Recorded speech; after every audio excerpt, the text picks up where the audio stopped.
ธิบรรทอได้ปีนุ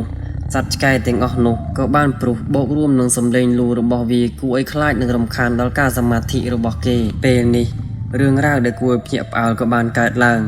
ใส่กอได้เปะนังกอระบอจางเนตก็จับด้ามเจงบุลีหายปีนุก็เล็กเจงหรือปรีจุปรีเจง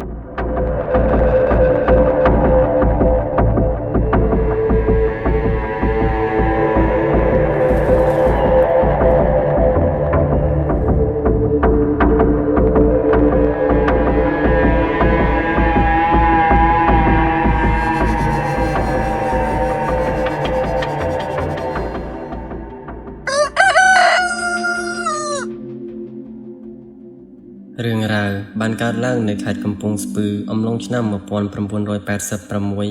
สถิตในเรือพนมออรัลได้ในสมัยนู้มีนภูมิตัวมุ้ยได้สถิตในใบเชิงพนมออรัลแต่มาดองภายในภูมินู้ก็มีนบองปอนประชีเนี่ยภูมิรั้วเนอประหารชิมภัยที่30 ครัวซาแต่เป็นนู้โดยหายแต่เปนู้โปรเตจีดก็เติบแต่รวยพอดปีสงครามนู้เติบมีนบองปอนขมายประโมบดมคณีรั้วเนอบังการจีภูมิตัวหายพิเศษคือปุกอดเพียจานรุ่นเนกบายดำบอลปรีพนมก็โปรแต่วีจิก้างีสูลขนมกาบอบันสัตดำใบจินจำชีวิตหนึ่งโรคระบอบปรีอาจช่วยปุกอดดอสไรชีวพีประจำทั้งไงพองได้โลกอมโลกกอดคือจะเปลี่ยนไปจำหน้าหนังสตอดจำเนียงขนมกาดาปรีแทนเพียงสกอลในรูปเชียดได้อาจถูกยึดนำบานพองได้หายโลกอมโลกกวาดก็แต่งแต่โจปรีประมาณสัตว์โยกเตลุในไอภูมิเซนหายในสมัยนู้พิจารณ์เกก็ดอกโดดอยองก้อหรือสัมภาระปราปราก็โดยจิมยินอมเบลตึกไตรหรือก็ตึกซีอิวยกมกโดหนังสัตว์ระบอกกวาดจุ่มนวดโดยกายใจปราบผ่องได้หายรอเปเดอมโลกโจปรีลังพนมนุกวาดก็แต่งเตยจิมวยนึงบรมเนี่ยได้เกมีนชมุทามุดหายในหมดนี้เกก็แต่งแต่โจปรีจิมวยอมโลกนังเตยสมระนงปรีปีตึกใบไงก็มีนยังไม่จะให้อามุดสัตว์ได้รบบานเองประหลาดหรือนึกูจะเกิดกูคลายหรือก็ยังไม่อ๋อขยมหมกนี้คือจงบอกบัวอมลางพนมไว้จอกสัตว์ประหลาดหรือนึอ๋อเนื้อตีสรีเองคือกำปงแต่หาเนื้อข้างตรอยแต่เนาะหายไงมันติดก็นึงโยกเวียตลุในตามภูมิยืนนี่เอง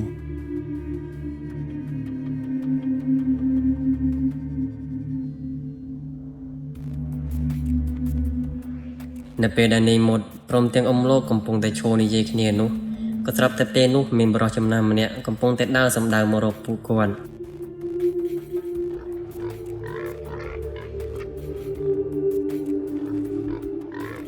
ตามีนกายมีนเดลบองบานจิมกจากชมถึงปรึงเมนหายคือมีนเรื่องมันติดมันตุ้ยในเยยจิมวยลบองเติมหมกถึงปรึกแบบนี้โปรคลายใจมันติดกันโลลบองมันเนื้อแต่ไอเลยหมกบานจูบถึงอมดเตียนคือเป็นจิลอนะมีในเรื่องไอเตอร์ละไม่พุ่มบานจะเปียปอนนึงชมได้นุเมนหายละบองมีในเรื่องไอก็ชับในเยยหมกปุกชมจำสดับเตลนุลงเมพุ่มกอดกบานิเยปีดำเริกาสัตว์เปรย์จำนวน4ถึง5กบาลดำใบถ้วยจิมหบขนมพิธีมงคลกาโกนใส่มัดแพะระบอกกอดได้จะเนี่ยมีนทูเทียนนุเจเตละบองบนมันไกมนนี้มัดระบอกชมได้เกก็จะเนี่ยทูทีมเนี่ยได้เนื้อภูมิกบายคางยืงนี้เกบานปรับชมทาปรามไกขมุกนี้โกนใส่เกเรียบกาโดยเฉพาะเกก็จองบานสัตว์เปรย์ได้หายเกก็ปรับชมหนึ่งพึงเปียกชมมอยมันเยอะจมูกละบองโปรทาเกสกอลละบองหรือซาเตละบองก็ทลบแต่ลวดสัตว์ในภูมิบอกเกได้ตามปัตเตอร์จุกโกมอนตีไอนุเกก็บานเติมบุญหายปนแต่เกก็จองบานสัตว์เปรย์บุญปรังบาบนไทม์บาเนี่ยถึงปีรบบานก็บานบามันบานก็มันไอนุได้เลยนี่ชมตลอดตับเตียวินสันหายเนี่ยถึงปีกิดเนียสันจ่อบาสันจิพร้อมก็ตะตรับชมวินจ่อกราปีบ้านสดับการนิเยระบอกโลกเมภูมิรวยเป็นนุโลกอมโลกนังในหมดก็บ้านเกิดขณีทากู้พรมตัวเพรกิจนิได้หรืออ่อนโปรธาบาสันจิบานกอดกระตัวบานประยางจานพองได้หายนามวยโลกเมภูมิกอดก็จะเนี่ยหมกเราปวดกอดเต็มปีโดยตัวเวียดพองยังไม่ได้ลูกแต่โรสัตดินาบุญปรังบานุบาไงคลาเดย์ปรีปีบิยบมันบานไม่บาพองกราปีบ้านลือในหมดซูมกันกอดแบบนี้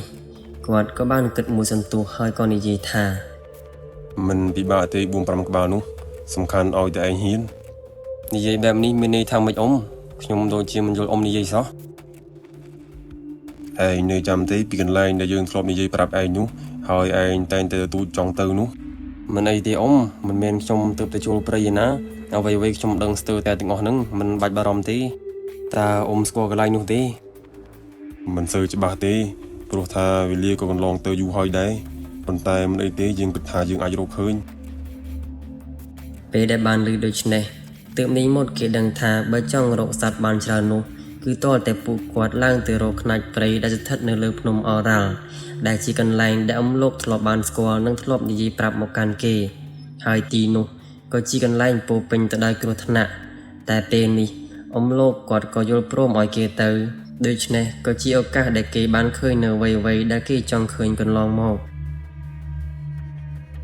នៅវេលាថ្ងៃដដែលនោះអ៊ំលោកគាត់ក៏បានប្រាប់ឲ្យនិមន្តទៅប្រាប់លោកមេភូមិពីការយល់ព្រមរបស់គាត់ទាំងពីរហើយថ្ងៃនោះពួកគាត់ក៏បានរៀបចំត្រៀមនូវសម្ភារៈរួចជាស្រេចលុះដល់ស្អែកឡើងព្រានទាំងពីរក៏បានរៀបចំខ្លួនដើម្បីឡើងទៅលើភ្នំដែលមានសម្ភារៈដូចជាពួកគាត់ចូលព្រៃដូចជាធម្មតាកាលដែលបានរៀបចំខ្លួនរួចរាល់អស់ហើយនោះពួកគាត់ក៏ប្រញាប់ប្រញាល់ឡើងភ្នំពីព្រឹកព្រលឹមព្រោះថាគោលដៅដែលពួកគាត់ទៅក៏ចូលព្រៃជ្រៅជាងរាល់ដងដែលពួកគាត់មកប្រមាញ់សត្វកន្លងមក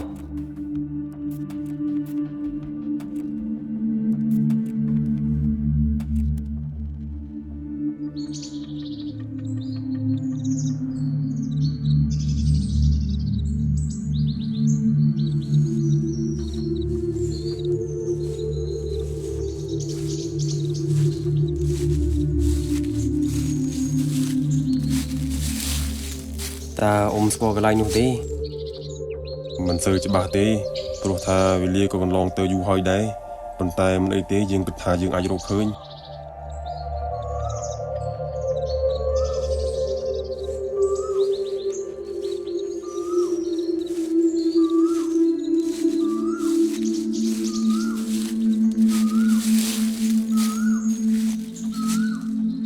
ដើរបណ្ដានិយាយគ្នាបណ្ដា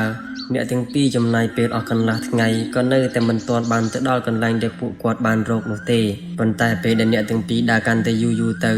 អ៊ំលោកក៏មានអារម្មណ៍ថាដូចជាវង្វេងព្រៃនេះបាត់ទៅហើយនោះក៏ព្រោះតែពួកគាត់ដើរចុះឡើងដែលផ្ដោតអារម្មណ៍ទៅលើខ្នាតព្រៃនោះ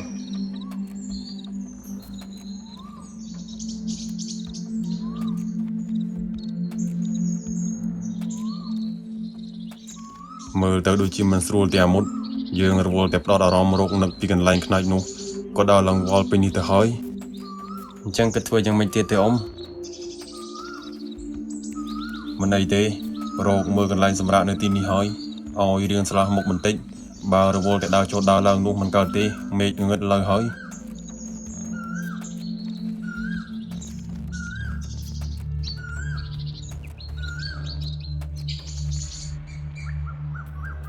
ថាហើយអ្នកទាំងពីរក៏បានរៀបចំខ្លួននិងបោះធ្នាក់សម្រាប់នៅលើដើមឈើធំមួយនៅយប់នេះ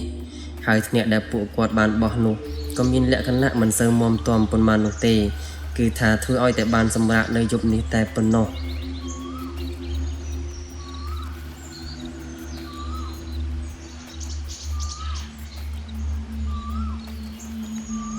យប់នោះអ្នកទាំងពីរក៏បានបដូរវេនគ្នាសម្រាប់ម្នាក់ម្ដងដោយពេលនោះនាយមុតគេគឺជាអ្នកដេកមុនចំណែកអ៊ំលោក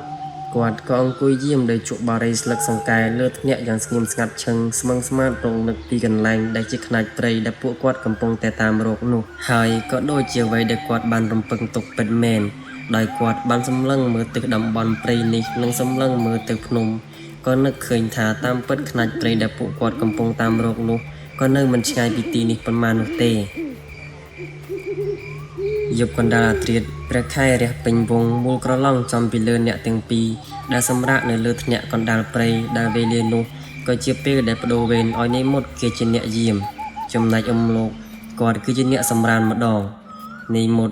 អង្គុយលើធ្នាក់អើតឆ្វេងអើតស្ដាំសម្លឹងមើលជុំវិញបរិវេណព្រៃដូចជាធម្មតាមិនខុសពីទម្លាប់រាល់ដងក្រោយពីអង្គុយសម្លឹងមិនយូរប៉ុន្មានរឿងរ៉ាវចម្លែកក៏បានកើតឡើងគឺថាពេលនោះក៏ស្រាប់តែមានមនុស្សចាស់ម្នាក់ដើរសម្ដៅមករកគេ រួចក៏ចង្អុលមុខមកកាន់គេហើយក៏បាននិយាយទៅកាន់គេថា ឆាប់ចេញពីទីនេះភ្លាមទៅឆាប់ចេញទៅ គ្រាន់តែបាននិយាយរួចភ្លាមបុរសចំណាស់ម្នាក់នោះក៏បានដើរត្រឡប់ទៅវិញហើយក៏រលាយបាត់រូបរាងភ្លាមតែម្ដងនេះមុតក្រោយពីបានជួបហេតុការណ៍ចម្លែកបែបនេះគេក៏បានត្រឹមតែភិតភ័យនិងអង្គុយឆ្ងល់ថាគេកំពុងតែបានជួបនឹងអ្វី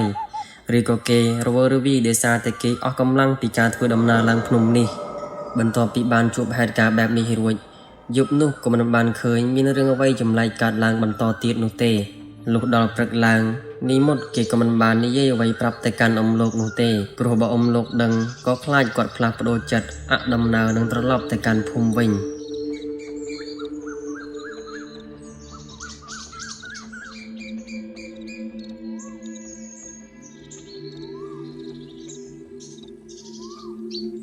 យីដើរម៉ាត់ដូចជាច្បាស់ផ្លូវជាងម្សិលមិញអ៊ំគុំសួរច្រើនដើរតាមតែយើងមក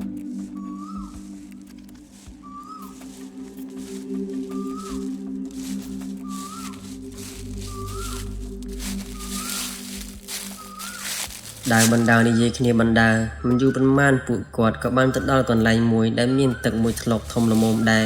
មានសភាពទឹកថ្លុកនោះឡើងខ្មៅហើយថែមទាំងមានមេឃឈើងាប់នៅក្នុងនោះទៀតផងហើយអ្វីដែលនេះមុតចាប់អារម្មណ៍នោះក៏មានស្នាមដានជើងសត្វដើរឡើងសឹកនៅជុំវិញបរិវេណនោះហើយនេះទើបគេដឹងថានេះគឺជាខ្នាចព្រៃ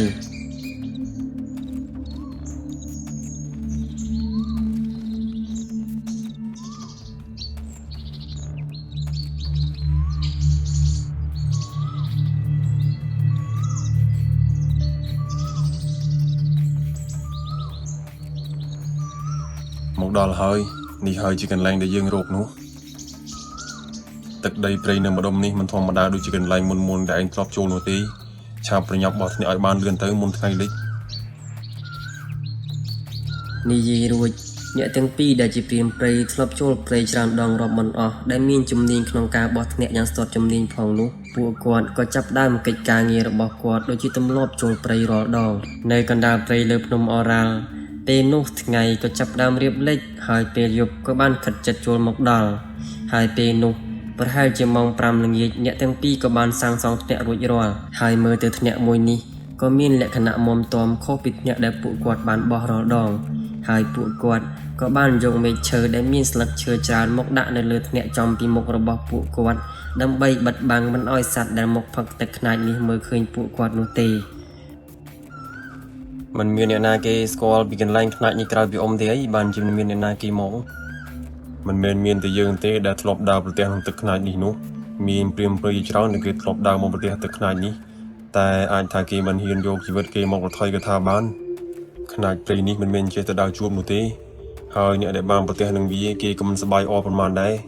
មានតែព្រាមព្រៃចាស់ដែលគេស្គាល់នឹងជាអាគមការពីខ្លួនគេទេទើបគេហ៊ាននៅនោះអូយើងវានឹងពេចប្រាប់ឯងទៅហើយ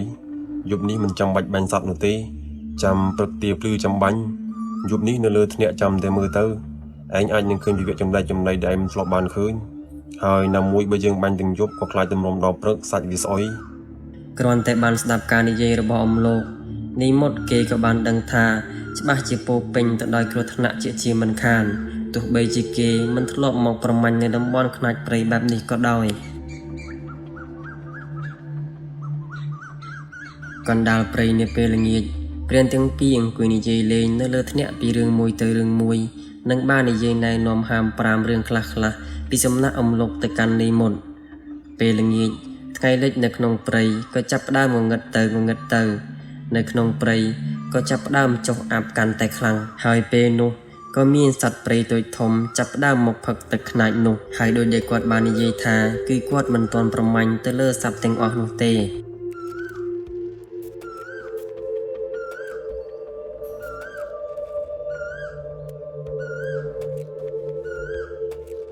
សត្វច្រើនណាស់មេឃកាន់តែងងឹតកណ្ដាលព្រៃលើភ្នំអរ៉ាល់ព្រានទាំងពីរអង្គុយលើធ្នាក់លើដើមឈើធំសម្លឹងទឹកខ្នាចដែលមានពពួកសត្វកំពុងតែផឹកទឹកនិងផ្លាស់ប្ដូរវេនគ្នាហាក់បីដូចជាពួកវាដឹងនៅពេលវេលារបស់ពួកវាដូច្នេះឯងកណ្ដាលយប់ស្ថានភាពនៅក្នុងព្រៃក៏កាន់តែត្រជាក់ធ្លាក់ខ្យល់បក់ផ្សែងអាប់ប្រសាទកាត់ស្មៅនឹងដើមឈើតូចធំដែលធ្វើឲ្យទិដ្ឋភាពនៅពេលនោះគឺគួរឲ្យព្រឺព្រួយ ហើយពេលនេះសំឡេងសត្វយំពេលរាត្រីក៏ចាប់ផ្ដើមបន្លឺសំឡេងឡើងទៅតាមទម្លាប់ធម្មតា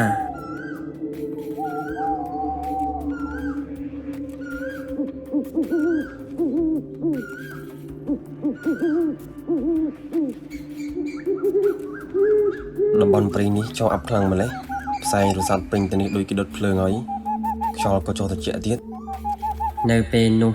អ៊ំលោកគាត់ក៏មិនបាននិយាយអ្វីនោះទេគាត់ក៏សំងំស្គីមឈឹងដល់សម្លឹងទៅកាន់បរិវេណទឹកខ្នាច់នេះដែលយកចិត្តទុកដាក់ព្រោះគាត់ថាតំបន់ព្រៃនេះអាចមានរឿងរ៉ាវចម្លែកដែលគាត់នឹកស្មានមិនដល់អាចកើតឡើងបានគ្រប់ពេល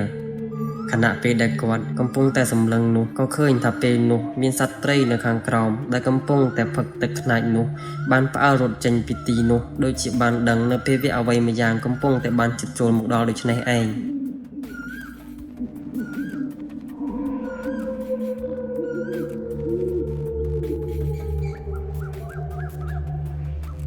ពេលនោះសំឡេងសម្រាប់ជើងដើរបូករួមនឹងសំឡេងក្រហមដែលធ្វើឲ្យព្រានទាំងពីរដឹងច្បាស់ថាប្រកាសជាសត្វខ្លានឹងដើរមកផឹកទឹកខ្នាច់នេះជាមិនខានពេលនោះក៏បានលេចរូបរាងសត្វខ្លាដំបងដ៏ធំមួយក្បាលដែលបានកំពុងតែដើរសំដៅមករកផឹកទឹកខ្នាច់នោះពិតប្រាកដមែន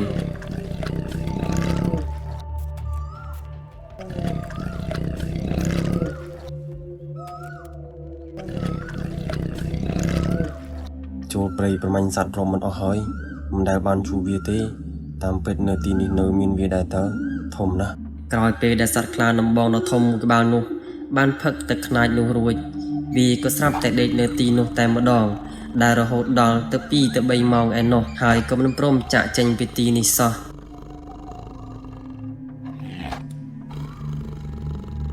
បើវាមិនព្រមចេញពីទីនេះដូច្នេះធ្វើម៉េចនឹងមានសត្វហ៊ានចូលមកផឹកទឹកទៅអ៊ំហើយបើដូច្នេះយើងប្រកាសជាមិនមានសត្វដើម្បីបាញ់នោះទេ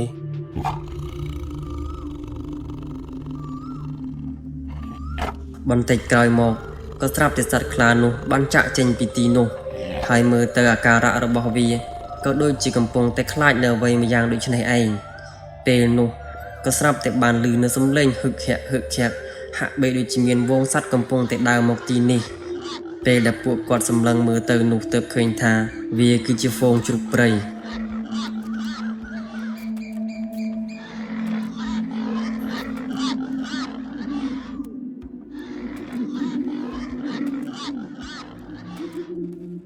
ពុទ្ធោអើយខ្ញុំមិនដែលឃើញហ្វូងជ្រូកព្រៃអីក៏ធំយ៉ាងនេះទេ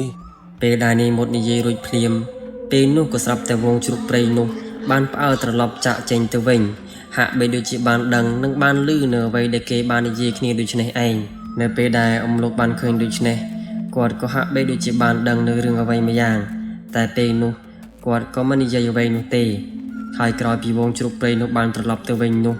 ឃើញថាសភាពនៅក្នុងព្រៃក៏ប្រែជាស្ងាត់ខុសពីធម្មតាហើយអ្វីដែលធ្វើឲ្យពួកគាត់កាន់តែចម្លែកនោះគឺថាពេលនោះមិនឃើញមានសត្វព្រៃមកផឹកទឹកខ្នាច់នោះទៀតតតែសោះគឺថារហូតដល់ទៅ2-3ម៉ោងទៅហើយ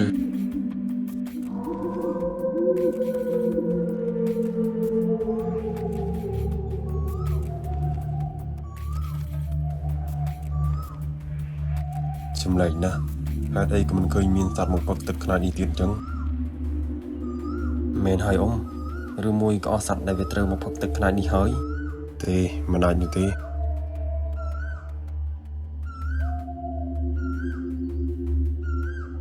នៅពេលដែលគាត់កំពុងតែនិយាយគ្នានោះ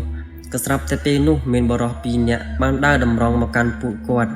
ហើយមើលទៅពួកគេក៏មានកំភ្លើងហាក់បីដូចជាព្រានព្រៃដូចនេះឯង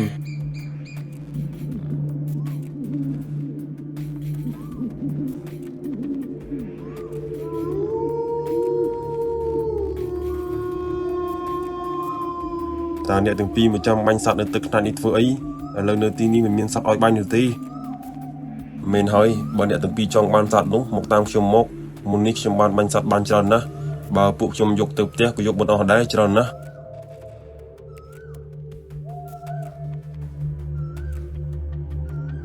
គិតយ៉ាងមិនដែរអ៊ំឆាប់ចុះមកអ្នកទាំងពីរអ្នករបស់ពួកខ្ញុំក៏នៅមិនឆ្ងាយពីទីនេះប៉ុន្មានទេឯងនៅទីនេះមួយថ្ងៃហើយមានសំឡេងកំភ្លើងមួយគ្រាប់ដែរឬអត់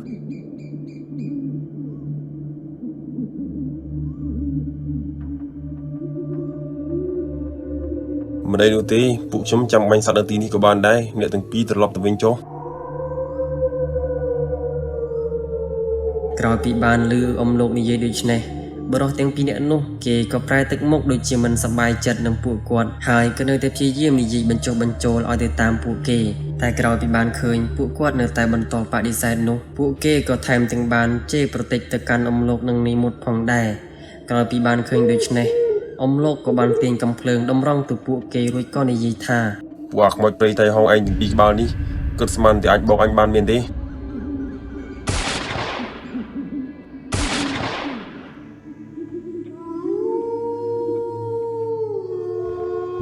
ក្រោយពីបានត្រូវ3គ្រាប់កំភ្លើងរបស់អ៊ំលោកខ្មោចព្រៃទាំងពីរនាក់នោះក៏បានចាក់ចេញទាំងកំហឹងប៉ុន្តែពួកវាក៏បានរត់គេចពីគ្រាប់កំភ្លើងរបស់អ៊ំលោកគឺនៅក្នុងសភាពវានឹងដីដូចជាសត្វដូចនេះឯង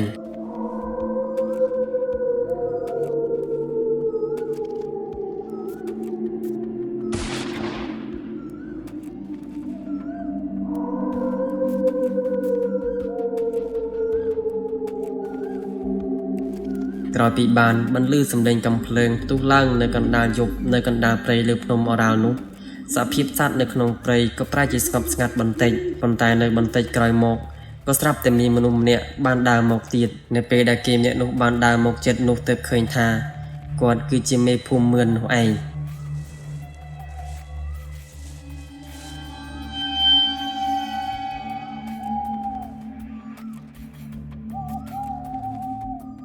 អ្នកទាំងពីរមកនៅត្រង់នេះទេអីខ្ញុំខំទៅតាមរកហើយដោយសារមុននេះបានឮសម្លេងកំភ្លើងទើបមករកអ្នកទាំងពីរឃើញនៅកន្លែងនេះសោះ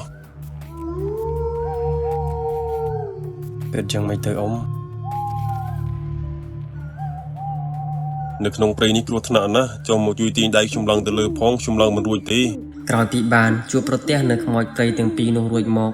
ពេលនេះនាយមុតគេក៏មានចិត្តសង្ស័យនិងមិនហ៊ាននិយាយអ្វីនោះទេទាំងដែលបរិះម្នាក់ដែលកំពុងតែឈរនៅមុខគេនោះរូបរាងជាលោកមេភូមិក៏ដោយពេលនោះអ៊ំលោកគាត់ក៏ស្រាប់តែនិយាយថាអាឆៃឯងហ៊ានចុះទៅយកគាត់មកលើដែរឬអត់គ្រាន់តែនាយមុតបានឮដូច្នេះគេក៏មានចិត្តគិតឆ្ងល់និងស្រឡាំងកាំងជាខ្លាំងនៅពេលដែលអ៊ំលោកបាននិយាយមកកាន់គេដូច្នេះមានហើយឆៃឯងឆាប់ចុះមកជួយយកយើងឡើងទៅលើផងយើងឡើងមិនរួចទេដើមឈើនេះខ្ពស់ណាស់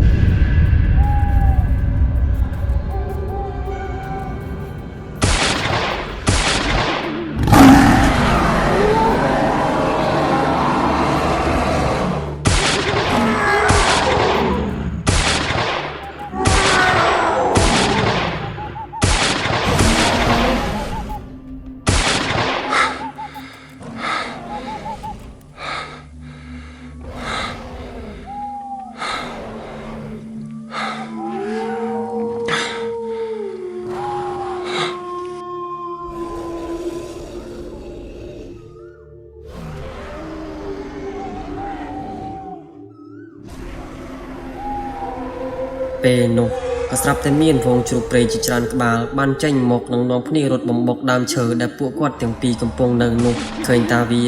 ក៏ព្យាយាមរត់បំបុកដើមឈើនោះដើម្បីពួររំលំដើមឈើធំនោះឯងចំណែកព្រានទាំងពីរដែលកំពុងតែនៅលើធ្នាក់នោះក៏មានការផិតភ័យយ៉ាងខ្លាំងនៅពេលដែលបានជួបហេតុការណ៍ដែលនឹកស្មានមិនដល់បែបនេះពេលនេះអ្នកទាំងពីរក៏បានព្យាយាមបាញ់ទៅកាន់វងជ្រូកព្រៃនោះខណៈពេលនេះសំឡេងកំភ្លើងក៏បានលាន់រំពងពេញតែព្រៃខណៈពេលដែលព្រានព្រៃទាំងពីរកំពុងតែព្យាយាមបាញ់ដោយមិនបានដកដៃនោះឡើយប៉ុន្តែជ្រូកព្រៃដ៏ច្រើននោះក៏មានសភាពចម្លែកដែលចេញមកកាន់តែច្រើនមិនចេះអស់តតែសោះ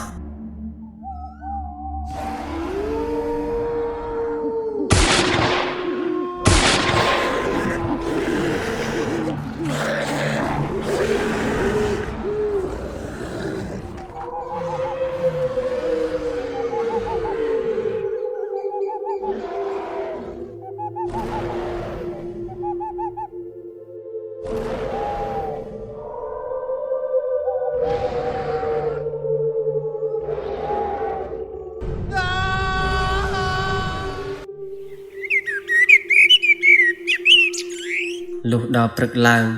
រឿងរ៉ាវដែលធ្វើឲ្យពួកគាត់កាន់តែចម្លែកនោះគឺថាពួកគាត់ស្រាប់តែមកដេកនៅខាងក្រោមដើមឈើធំមួយដែលមើលទៅបរិវេណជុំវិញព្រៃនេះគឺគាត់ដឹងថាគឺពួកគាត់មិនបានស្ថិតនៅក្នុងព្រៃដោយសិនជ្រៅនោះទៀតទេ គឺថាពេលនេះពួកគាត់គឺស្ថិតនៅខាងក្រៅព្រៃដែលនៅឯជើងភ្នំឯណេះហើយពេលដែលពួកគាត់បានត្រឡប់ទៅកាន់ភូមិរបស់ពួកគាត់វិញពួកគាត់ក៏បានរៀបរាប់រាល់ហេតុការណ៍ទាំងអស់ដែលពួកគាត់បានជួបនៅក្នុងព្រៃនោះទៅកាន់អ្នកភូមិរបស់គាត់ហើយរឿងមួយនេះក៏សូមបញ្ចប់តែត្រឹមនេះ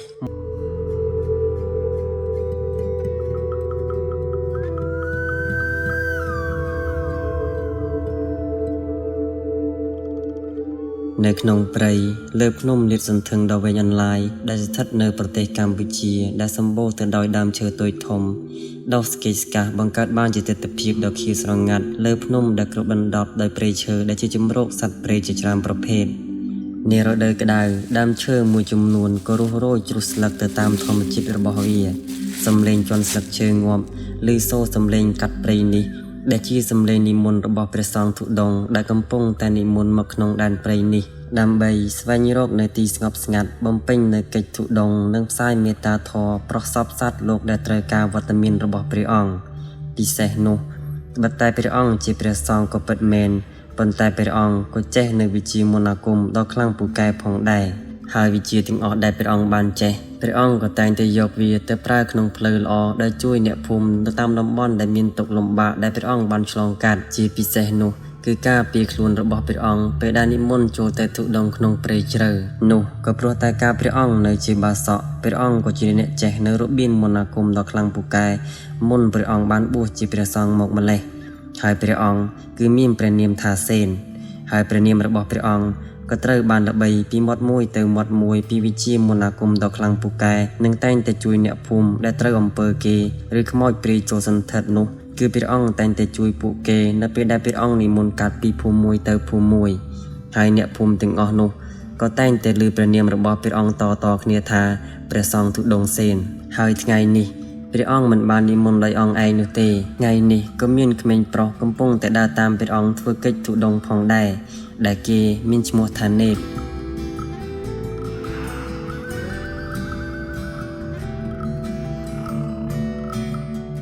ដោយនៅថ្ងៃមួយពេលដែលព្រះអង្គនិមន្តកាត់ភូមិមួយក៏បានឃើញក្មេងមួយក្រុមកំពុងតែធ្វើបាបទៅកាន់គេ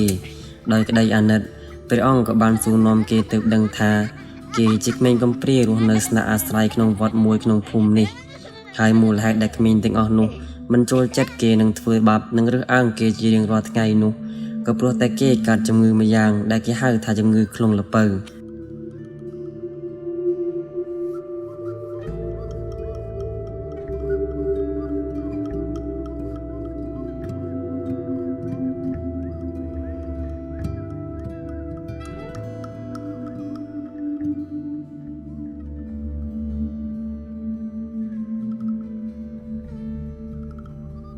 ដោយក្តីអាណិតនិងមាននិស្ស័យព្រះអង្គក៏បានសូមព្រះចៅអធិការវត្តយកគេមកជាមួយ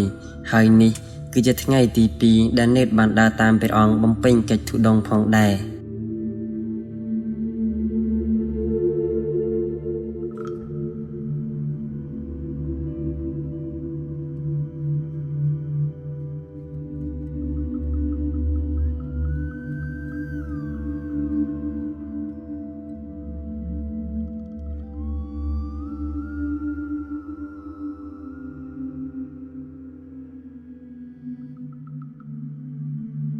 លោកតាការធ្វើទៅនោះមានប្រយោជន៍ដល់ខ្ញុំកណាដែរទេបើខ្ញុំកណាមិនមែនជាអ្នកបួសផងនោះ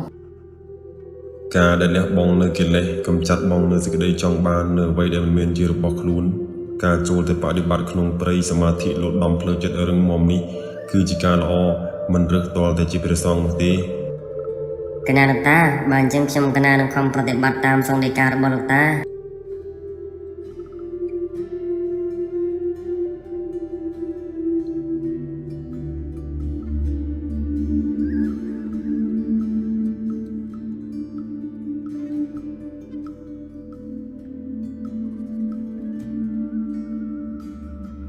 បន្ទាប់ពីនិមន្តឆ្លងកាត់ពីតំបន់មួយទៅតំបន់មួយនិងត្រូវឆ្លងកាត់ពីភូមិមួយទៅភូមិមួយ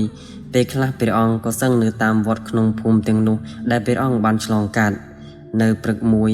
ព្រះអង្គក៏បាននិមន្តទៅដល់ភូមិមួយនិងបាននិមន្តបិណ្ឌបាតពីផ្ទះមួយទៅផ្ទះមួយហើយពេលនោះព្រះអង្គក៏បាននិមន្តទៅដល់ខាងមុខផ្ទះមួយដែលគាត់គឺជាព្រានលោកនោះឯង តើព្រះអង្គនិមន្តមកពីណាដែលព្រះអង្គបានជាមកដល់ទីនេះព្រោះថាភូមិរបស់ខ្ញុំកណាមិនទាន់មានវត្តនោះទេអាត្មាជាសង្ឃធ្វើបដិបត្តិធម៌បំពេញកិច្ចទុដងហើយក៏បាននិមន្តឆ្លងកាត់នៅភូមិនេះដើម្បីបិណ្ឌបាតចង្ហាន់ណាញោមអូខ្ញុំកណាពិតជាមានសេចក្តីជ្រះថ្លាណាស់ដែលបានជួបព្រះអង្គតើព្រះអង្គនឹងនិមន្តទៅណាបន្តទៀតទៅព្រះអង្គបើសិនជាអាចសូមព្រះអង្គមេត្តាគង់នៅភូមិរបស់ខ្ញុំកណាសិនទៅនឹងបានឲ្យអ្នកភូមិខ្ញុំកណាបានធ្វើបុណ្យផងហើយខ្ញុំកណានិងអ្នកភូមិនឹងរៀបចំកន្លែងឲ្យព្រះអង្គគង់នៅបានសមរម្យចម្រើនពរញោមអាត្មាជាសង្ឃទុដងនិមន្តរកកន្លែងស្ងប់ស្ងាត់ដើម្បីបដិបត្តិធម៌បំពេញនូវកិច្ចទុដងដូច្នេះអាត្មាគិតថានឹងនិមន្តឡើងទៅលើភ្នំអូរ៉ាល់នេះព្រោះជាកន្លែងដែលសម្បូរព្រៃធំនិងជាកន្លែងស្ងប់ស្ងាត់ស័ក្តិសមនឹងសង្ឃទុដងដូចជាអាត្មាមិនកើតទេព្រះអង្គបើសិនជាព្រះអង្គចូលទៅក្នុងព្រៃជ្រៅនោះច្បាស់ជាមានគ្រោះថ្នាក់ព្រោះថាទីនោះគឺមានព្រៃជ្រូកព្រៃដែលវាកាចសាហាវខ្លាំងណាស់ពិតមែនហើយព្រះអង្គកុំនិមន្តទៅទីនោះអីគ្រោះថ្នាក់ណាស់ហើយនេះព្រះអង្គមិនមែនមកតែអង្គឯងនោះទេចម្រើនពរញោមអាត្មាភាពសូមអរគុណចំពោះការប្រាប់ដំណឹងរបស់ញោមអាត្មាបដិបត្តិទុដងគឺស្វែងរកផ្លូវកម្ចាត់កិលេសហើយកិលេសធំជាងគេនោះគឺការខ្លាចនៅសេចក្តីស្លាប់នេះឯង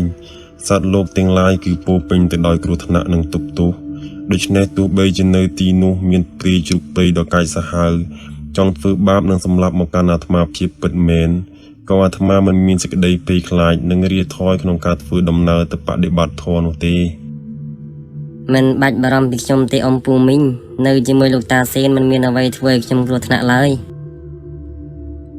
ក្រោយពីបានឮបែបនេះទើបធ្វើឲ្យពួកគាត់ដឹងថាព្រះសង្ឃដែលកំពុងតែឈរនៅមុខរបស់ពួកគាត់នេះគឺជាព្រះសង្ឃទុដងសេនដែលមានឈ្មោះល្បីពីមាត់មួយទៅមាត់មួយត្បិតថាពួកគាត់ក៏ទើបតែបានឃើញព្រះភ័ក្ត្រព្រះអង្គលើកទី1តែប៉ុណ្ណោះហើយដោយមិនអាចហាមព្រះអង្គបានពួកអ្នកភូមិក៏ព្រមឲ្យព្រះអង្គនិមន្តធ្វើដំណើរទៅមុខទៀតដោយសេចក្តីព្រួយបារម្ភចៅនេនតើឯងភ័យខ្លាចទេក្រោយដឹងដំណឹងថានៅផ្លូវខាងមុខមានគ្រោះថ្នាក់នោះអត់ទេលោកតាខ្ញុំកណាតែងតែហាត់ពុតលត់ដំចិត្តនិងប្រតិបត្តិទៅតាមដំបូន្មានរបស់លោកតាជានិច្ចជាក្មេងប្រុសម្នាក់ដែលកំព្រីរស់នៅអាស្រ័យបាយវត្តនិងមានជំងឺឃ្លងល្ពៅជាប់នឹងខ្លួនផងនោះពេលនេះក៏ខ្លាចជាក្មេងប្រុសដំបងដែលបានធ្វើដំណើរតាមព្រះសង្ឃចំណាស់ម្នាក់ទៅធ្វើកិច្ចទុដងហើយព្រះសង្ឃចំណាស់អង្គនេះក៏ជាព្រះសង្ឃដែលស្គាល់សពអស់នៅរុក្ខជាតិដែលអាចធ្វើជាថ្នាំបុរាណដើម្បីព្យាបាលជំងឺឃ្លងល្ពៅរបស់ចៅនេតផងដែរបន្ទាប់ពីធ្វើដំណើរតាមលោកតាសេនចាក់ឆ្ងាយចេញពីភូមិនោះនិងចូលទៅក្នុងព្រៃភ្នំអូរ៉ាល់និងសម្រាកពីតំបន់ជ័យព្រៃរហូតដល់តំបន់ព្រៃជ្រៅទៅតាមពន្លឺព្រះអាទិត្យរះនិងលិចដោយធម្មតានៅថ្ងៃមួយការនិមន្តរបស់ព្រះអង្គក៏បានចូលទៅដល់តំបន់ព្រៃជ្រៅដែលមានដើមឈើតូចធំដុះស្កេកស្កាស់និងសម្បីតែពន្លឺព្រះអាទិត្យក៏ចាំងជះតាមប្រឡោះនៃមែកឈើបានតែបន្តិចបន្តួចតែប៉ុណ្ណោះដែលជាហេតុធ្វើឲ្យតំបន់នេះក៏មានសភាពត្រជាក់ជាខ្លាំងដោយមើលទៅកន្លែងនេះក៏ជាកន្លែងសមគួរដែលអាចគង់នៅសមាធិបដិបត្តិធម៌ដោយភាពស្ងប់ស្ងាត់នោះព្រះអង្គក៏ឲ្យចៅនេតបោះក្លោះសម្រាកនៅក្រោមដើមឈើធំមួយចៅនេតក៏បានបង្កាត់ភ្លើងដើម្បីបំភ្លឺនិងដើម្បីដាំទឹកក្តៅដូចជាធម្មតាមុននឹងគេធ្វើសមាធិពេលល្ងាចព្រះអាទិត្យក៏ចាប់ផ្ដើមរៀបលិចហើយសភាពនៅក្នុងព្រៃក៏បានឮសំឡេងសត្វព្រៃយំចម្លែកប្រណាំងគ្នារំពងពេញតែព្រៃនោះហើយពេលនោះលោកតាសេនក៏បានឃើញមានបុរសចំណាស់ម្នាក់បានដើរសម្ដៅមករកព្រះអង្គ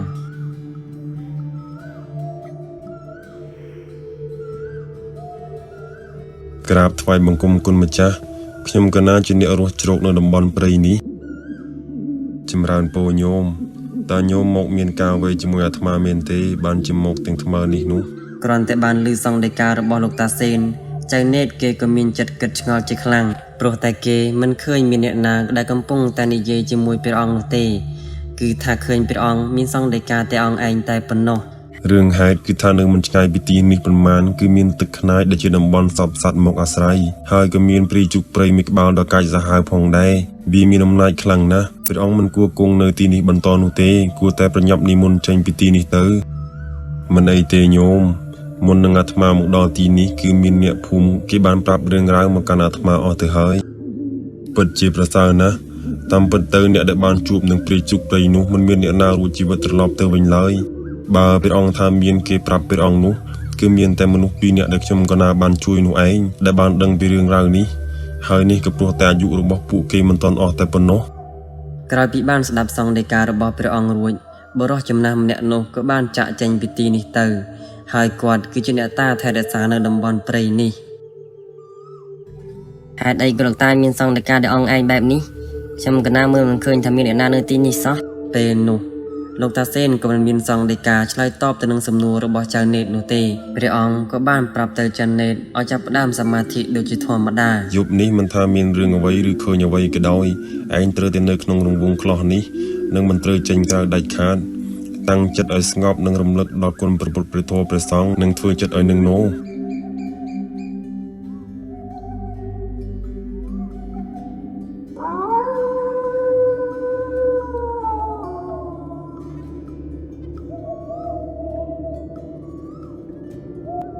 ពេលយប់ក៏បានមកដល់រាត្រីរំលងអាត្រាតដែលមានព្រះខែរះពេញវងចំពីលើលោកតាសេនកំពុងបដិបត្តិភាវនាធម៌នៅក្រោមដើមឈើធំកណ្ដាលព្រៃលើភ្នំអរ៉ាល់ដែលមានសភាពត្រជាក់និងមានផ្សែងអាប់ប្រសាទពេញតែព្រៃខណៈពេលនោះចៅនេតក៏បានដេកលង់លក់នៅក្នុងខ្លោះដែលសល់តែព្រះអង្គនៅតែបន្តសមាធិដោយភាពស្ងៀមស្ងាត់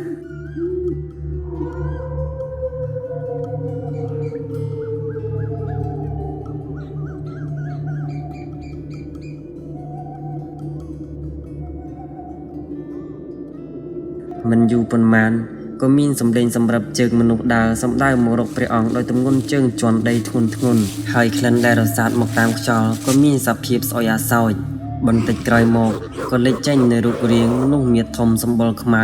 ដែលមានច្រមុះធំនិងចៃទាំងពីរសស្ញាតយ៉ាងវែងនៅនឹងមាត់ដែលមើលទៅក៏ដូចជាមនុស្សពាក់កណ្ដាលជ្រូកពាក់កណ្ដាលដូចនេះឯង ជាសង្ឃមកពីណាបានឈាននៅកន្លែងនេះយើងមិនខ្វល់តែឯងជាសង្ឃឬក៏ជាអ្នកណានោះទេ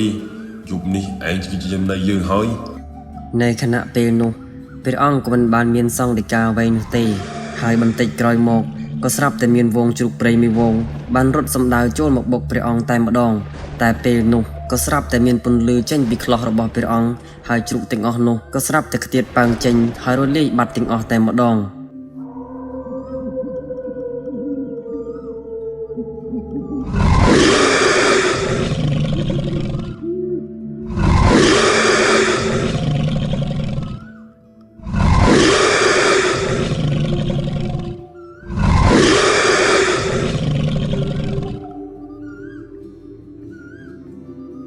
ឈប់ទៅញោមតើញោមនៅបន្តសាងអំពើអាក្រក់ដល់ពេលណាទៀតការសាងអំពើអាក្រក់ដោយសម្លាប់ជីវិតអ្នកដទៃបែបនេះញោមនឹងវិលវល់ក្នុងវាលវត្តសង្សារដ៏សែនអាក្រក់គ្មានថ្ងៃងើបរួចឡើយដោយឃើញថាព្រាយជ្រូកព្រៃនេះមិនព្រមបញ្ឈប់ព្រះអង្គក៏បានលើកដៃប្រណម្យសូត្រនៅមុនអ្វីម្យ៉ាងធ្វើឲ្យព្រាយជ្រូកព្រៃនោះឆេះរលាលពេញតែខ្លួនប្រាណស្រែកដឹកដីឈឺចាប់ហើយពេលនោះក៏មានចំណងចងរត់ព្រាយជ្រូកព្រៃនោះធ្វើឲ្យព្រាយជ្រូកព្រៃនោះកាន់តែឈឺចាប់និងស្រែករំពងពេញតែព្រៃបន្ទាប់មកក៏ព្រមចុះចាញ់និងលះបង់ចិត្តគំនិតដែលចង់ស៊ីសាច់របស់ព្រះសង្ឃហើយគេក៏បានសន្យានឹងព្រះអង្គថានឹងធ្វើអ្វីគ្រប់យ៉ាងឲ្យតែព្រះអង្គព្រមដោះលែងជីវិតរបស់គេ អាត្មាមិនចង់បានអ្វីពីញោមនោះទេគឺសូមត្រឹមតែញោមឈប់បន្តសាងអំពើបាបដោយការយាយីនិងសម្លាប់ជីវិតអ្នកដទៃទៀតទៅញោមនឹងធូរស្រាលនៅកម្មផលបានខ្លះពេលដែលបានស្ដាប់សង្ឃដីកាលោកតាសេនរួចព្រាយជ្រូកព្រៃនោះក៏បានស្ម័គ្រចិត្តស្ម័គ្រកាយតាមបម្រើការពារព្រះអង្គធ្វើដំណើរនិមន្តទៅទុដងចាប់ពីពេលនេះទៅដើម្បីលុបលាងនៅបាបកម្មដែលគេបានសាងកន្លងមកពេលនោះលោកតាសេនព្រះអង្គក៏មិនបានប្រកែកអ្វីនោះទេហើយស្រាប់តែរំពេចនោះព្រាយជ្រូកព្រៃក៏ស្រាប់តែរលាយបាត់ហើយខ្លាចជាចែកជ្រូកព្រៃយ៉ាងវែងនៅពីមុខព្រះភ័ក្ត្ររបស់ព្រះអង្គហើយព្រះអង្គក៏បានយកចែកជ្រូកព្រៃនោះធ្វើជាបន្តោងខ្សែកឲ្យចនេតពាក់នៅនឹងករបស់គេចាប់តាំងពីថ្ងៃនោះរហូតមកហើយបន្ទាប់ពីជួបរឿងហេតុនេះរួចមកព្រះអង្គក៏បន្តគង់នៅព្រៃនេះជាច្រើនថ្ងៃបន្តដើម្បីបដិបត្តិធម៌និងផ្សព្វផ្សាយមេត្តាធម៌ដល់ព្រលឹងទាំងអស់ដែលតែតោលនៅក្នុងព្រៃនេះហើយបន្ទាប់ពីគង់បដិបត្តិធម៌នៅលើភ្នំអរ៉ាល់នេះអស់ជាច្រើនថ្ងៃព្រះអង្គក៏បានបន្តនិមន្តចុះពីលើភ្នំនេះទៅខាងមុខជាបន្តទៀតជាមួយនឹងចៅនេនរហូតដល់ថ្ងៃមួយព្រះអង្គក៏និមន្តទៅដល់កន្លែងមួយដែលមើលទៅក៏ដូចជាកន្លែងដែលជាផ្លូវដែលធ្លាប់មានមនុស្សម្នាឆ្លងកាត់នៅពេលដែលព្រះអង្គកំពុងតែនិមន្តកាត់នៅទីនោះ បន្តិចនោះក៏ស្រាប់តែព្រះអង្គឈប់នៅមួយកន្លែងហាក់បីដូចជាបានទទួលដឹងនៅរឿងអ្វីម្យ៉ាងពេលនេះលោកតាសេនហាក់បីដូចជាទទួលបាននៅអារម្មណ៍អ្វីម្យ៉ាងហាក់បីដូចជាមានអ្វីមកហាមមិនឲ្យព្រះអង្គនិមន្តបន្តទៅមុខទៀតដូច្នេះឯង មានរឿងអីលោកតាបានជាឈប់និមន្តទៅមុខ ពេលនោះព្រះអង្គក៏បានឲ្យចៅនេតរៀបចំកន្លែងដើម្បីបោះខ្លោះគង់នៅទីនេះតែម្ដងដោយមិននិមន្តបន្តទៅមុខទៀតនោះទេចំណែកចៅនេតគេក៏ធ្វើតាមសង្ឃដីការបស់ព្រះអង្គទាំងចិត្តងឿងឆ្ងល់ជាខ្លាំង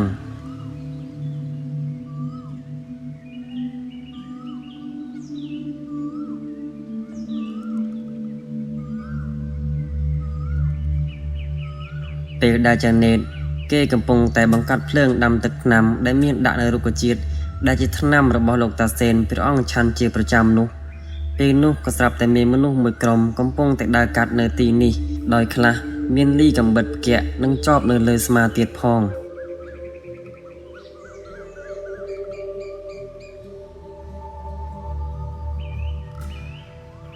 ខ្ញុំកណាទាំងអស់គ្នាសូមក្រាបថ្វាយបង្គំព្រះតេជគុណចម្រើនពរញោម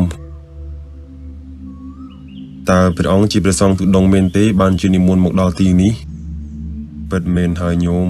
អាត្មានិមន្តទុដងផ្លូវឆ្ងាយអស់កម្លាំងក៏គង់សម្រាប់នៅទីនេះតែម្ដងទេញោមមិនកើតទេព្រះអង្គសូមព្រះអង្គនិមន្តទៅតាមពួកខ្ញុំកណាទៅព្រោះថាភូមិរបស់ពួកខ្ញុំកណានៅមិនឆ្ងាយពីទីនេះប៉ុន្មានទេតើមានរឿងអ្វីមានទេញោមមើលទៅទឹកមុខញោមទាំងអស់គ្នាហាក់បីដូចជាមានរឿងអ្វីចង់ប្រាប់មកកាន់អាត្មាពេលនោះពួកគាត់ក៏បានរៀបរាប់ប្រាប់រឿងរ៉ាវដែលបានកើតឡើងនៅក្នុងភូមិរបស់គាត់ពីដំបូងភូមិរបស់គាត់ជាភូមិតូចមួយដែលរស់នៅមានសុខសុវត្ថិភាពធម្មតានោះទេគឺថាមិនដែលមានរឿងអ្វីកើតឡើងចម្លែកតតែសោះប៉ុន្តែនៅថ្ងៃមួយក៏ស្រាប់តែមានមនុស្សប្រុសស្រីចំណាស់2នាក់បានមកសុំរស់នៅក្នុងភូមិរបស់ពួកយើងប៉ុន្តែដោយមើលទៅមនុស្សចំណាស់ទាំង2នាក់នេះពួកយើងមានអារម្មណ៍មិនសូវល្អនោះទេពេលនោះពួកយើងក៏មិនព្រមឲ្យគេរស់នៅក្នុងភូមិយើងនោះទេហើយចាប់តាំងពីថ្ងៃនោះមកភូមិយើងក៏ស្រាប់តែមានជំងឺស្លាប់អស់អ្នកភូមិជាបន្តបន្ទាប់ពីដំបូងពួកយើងគិតថាវាគឺជាជំងឺអាសន្នរោគប៉ុន្តែយូរៗទៅក៏មានអ្នកភូមិស្លាប់តគ្នានៅក្នុងព្រៃនេះក្បែរភូមិរបស់ពួកយើងមិនថាអ្នកមកពីឆ្ងាយឬអ្នករស់នៅភូមិនេះក៏ដោយឲ្យតែឆ្លងកាត់ព្រៃនេះនៅពេលយប់គឺតែងតែបាត់បង់ជីវិតរហូតហើយដោយសារតែបែបនេះទើបពួកខ្ញុំកណាបានសង្ស័យទៅលើរឿងអំពើអាបធ្មប់គឺសង្ស័យទៅលើមនុស្សចំណាស់2នាក់នោះតែម្ដងហើយខ្ញុំកណាក៏បានអញ្ជើញគ្រូអាគមមកជួយភូមិខ្ញុំកណាដែរប៉ុន្តែគ្រូទាំងអស់នោះភាគច្រើនបានតែ3ថ្ងៃបន្ទាប់ពីមកដល់ភូមិពួកខ្ញុំកណាហើយត្រឡប់ទៅវិញគឺពួកគាត់ឮថាស្លាប់ទាំងអស់មែនហើយព្រះអង្គគ្រូទាំងអស់នោះថានេះគឺជាស្នាដៃរបស់ធ្មប់ព្រៃហើយពួកវារស់នៅកំបាំងក្នុងព្រៃនេះឯងពួកខ្ញុំកណាតែងតែដើរជាក្រុមនិងមិនហ៊ាននៅទីនេះដល់យប់នោះទេសូមព្រះអង្គនិមន្តចូលទៅក្នុងភូមិខ្ញុំកណាទៅនៅទីនេះគ្រោះថ្នាក់ណាស់ចម្រើនពរញោមជីវិតរបស់សត្វលោកទាំងឡាយគឺពោពេញទៅដោយគ្រោះថ្នាក់និងទុក្ខទោសអាត្មានិមន្តទៅដងនេះគឺដើម្បីជួយសង្គ្រោះសត្វលោកដែលកំពុងតែដើរផ្លូវខុសនោះឯងអាចថាធ្មប់ទាំងពីរនេះគេក៏កំពុងតែរងទុក្ខវេទនាដោយមុនអំពើខ្មៅនេះហើយអាចថាធ្មប់ទាំងពីរនោះកំពុងតែត្រូវការអាត្មាជួយសង្គ្រោះគេក៏ថាបាន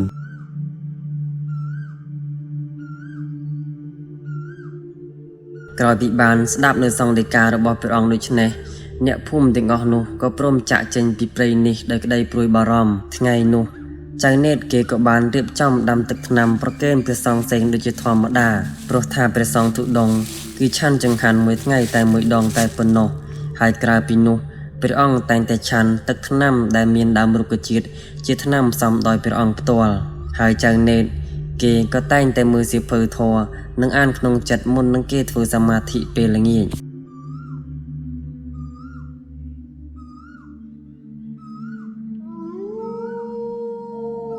មិនយូរប៉ុន្មានពេលយប់ក៏បានមកដល់នៅក្នុងព្រៃងងឹតមានសំឡេងសត្វព្រៃយំពេលយប់ដូចជាធម្មតាហើយនៅពេលនោះពន្លឺព្រះខែចេះពន្លឺមកក្នុងព្រៃបូករួមនឹងពន្លឺនៃភ្លើងដែលបានដុតបំភ្លឺផងនោះក៏ឃើញថាលោកតាសេនក៏នៅតែបន្តសមាធិដូចជាធម្មតាចំណែកចៅនេតយប់នេះគេក៏មិនព្រមដេកនោះទេ ហើយគេក៏នៅតែបន្តសមាធិជាមួយលោកតាសេនទោះបីជាពេលនេះយប់ជ្រៅក៏ដោយក៏គេនៅតែបន្តបិទភ្នែកសមាធិកាត់បន្ថយនូវសេចក្តីភ័យខ្លាចទាំងដែលពេលនោះខ្យល់ត្រជាក់នៅក្នុងព្រៃក៏ចាប់ផ្ដើមធ្លាក់រសាត់មកប៉ះខ្លួនរបស់គេបូករួមនឹងសំឡេងដើមឈើយល់យកបង្កើតបានជាសំឡេងគួរឲ្យខ្លាចនៅពេលដែលចៅណេតកំពុងតែស្មឹកស្មាតចង់អារម្មណ៍សមាធិនោះក៏ស្រាប់តែពេលនោះខ្យល់ដែលបក់មកប៉ះនឹងច្រមុះរបស់គេក៏មានក្លិនស្អុយបក់មកតាមដែលពិបាកពណ៌នាថាជាក្លិនអ្វីប៉ុន្តែទោះបីជាក្លិននោះស្អុយខ្លាំងយ៉ាងណាក៏គេមិនព្រមបើកភ្នែកនៅតែបន្តសមាធិតែស្របគ្នាជាមួយពេលនោះគេក៏បានឮសំឡេងសម្រាប់ជើងដូចជាមានសត្វអ្វីកំពុងតែដើរមករកគេ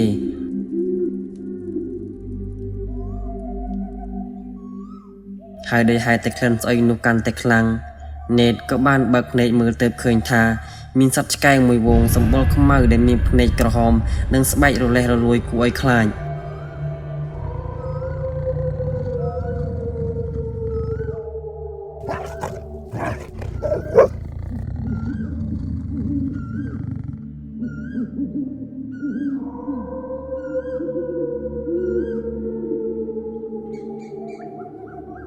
កុំមានសេចក្តីភ័យខ្លាចអីបន្តសមាធិហើយតាំងចិត្តឲ្យស្ងប់និងមិនត្រូវចាកចេញពីខ្លោះនេះដាច់ខាតក្រោយពីបានឮសង្ឃដីការបស់លោកតាសេនដូច្នេះគេក៏បានបិទភ្នែកសមាធិបន្តដែលពេលនោះសត្វឆ្កែទាំងអស់នោះក៏បានព្រុសបូករួមនឹងសំឡេងលូរបស់វាគួរឲ្យខ្លាចនិងរំខានដល់ការសមាធិរបស់គេពេលនេះរឿងរ៉ាវដែលគួរឲ្យភ្ញាក់ផ្អើលក៏បានកើតឡើងខ្សែកដែលពាក់នឹងករបស់ចៅណេតក៏ចាប់ដើមចេញពន្លឺហើយពេលនោះក៏លេចចេញនៅព្រាយជុកព្រៃចេញមកហើយវត្តមានរបស់ព្រាយជុកព្រៃក៏លេចចេញមកដើម្បីការពារលោកតាសេននិងចៅណេតនោះឯង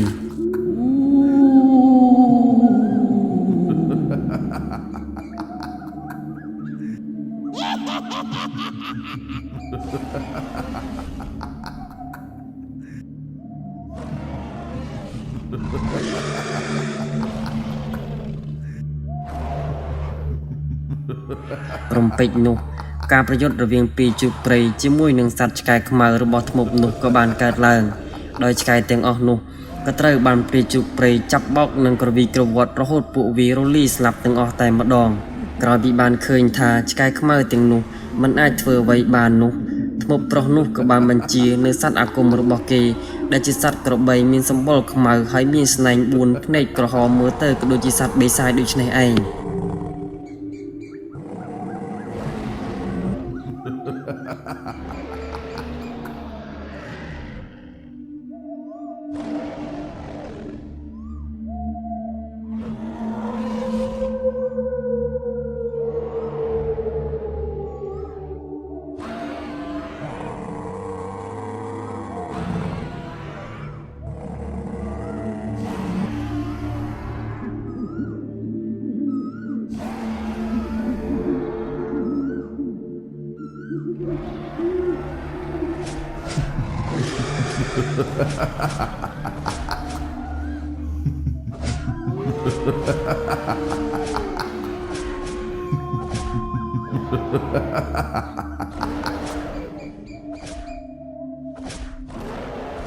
ព្រះអង្គខ្ញុំកណាទ្រាំលេងបានហើយព្រះអង្គ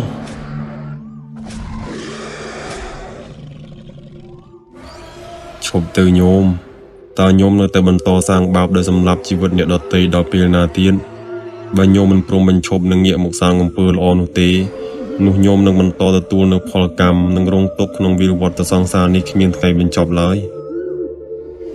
ដោយឃើញនៅភាពកាចសាហាវនិងមិនព្រមកែប្រែរបស់ធ្មប់ព្រៃទាំងពីរនាក់នោះព្រះអង្គក៏បានលើកដៃប្រណម្យនិងសូត្រនៅបាលីគាថារបស់ព្រះអង្គស្រាប់តែពេលនោះក៏មានខ្សែចងរឹតធ្មប់ទាំងពីរនោះថែមទាំងមានភ្លើងឆេះរោលពេញប្រាណធ្វើឲ្យធ្មប់ទាំងពីរនោះស្រែកពោពេញដោយការឈឺចាប់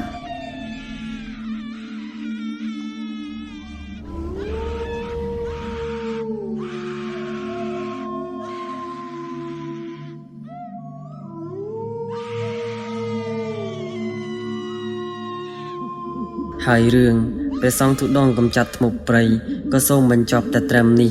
ហើយបើសិនជាការនិយាយរបស់ខ្ញុំបាទមានការខុសទាស់ចំពោះព្រះសង្ឃក៏សូមមេត្តាអធ្យាស្រ័យលើរូបខ្ញុំបាទផងខ្ញុំបាទ សូមអរគុណដល់ពុកម៉ែបងប្អូនទាំងអស់គ្នាដែលនៅតែគាំទ្រនិងបានឧបត្ថម្ភដល់ការផលិតវីដេអូរបស់ពួកយើងហើយបើសិនជាមានការនិយាយខុសទាស់នៅក្នុងវីដេអូនេះនិងការបញ្ចូលសំឡេងមិនពីរោះក៏សូមបងប្អូនមេត្តាអធិស្ឋានលើរូបខ្ញុំបាទផងជាចុងក្រោយខ្ញុំបាទសូមជូនពរពុកម៉ែបងប្អូនទាំងអស់គ្នា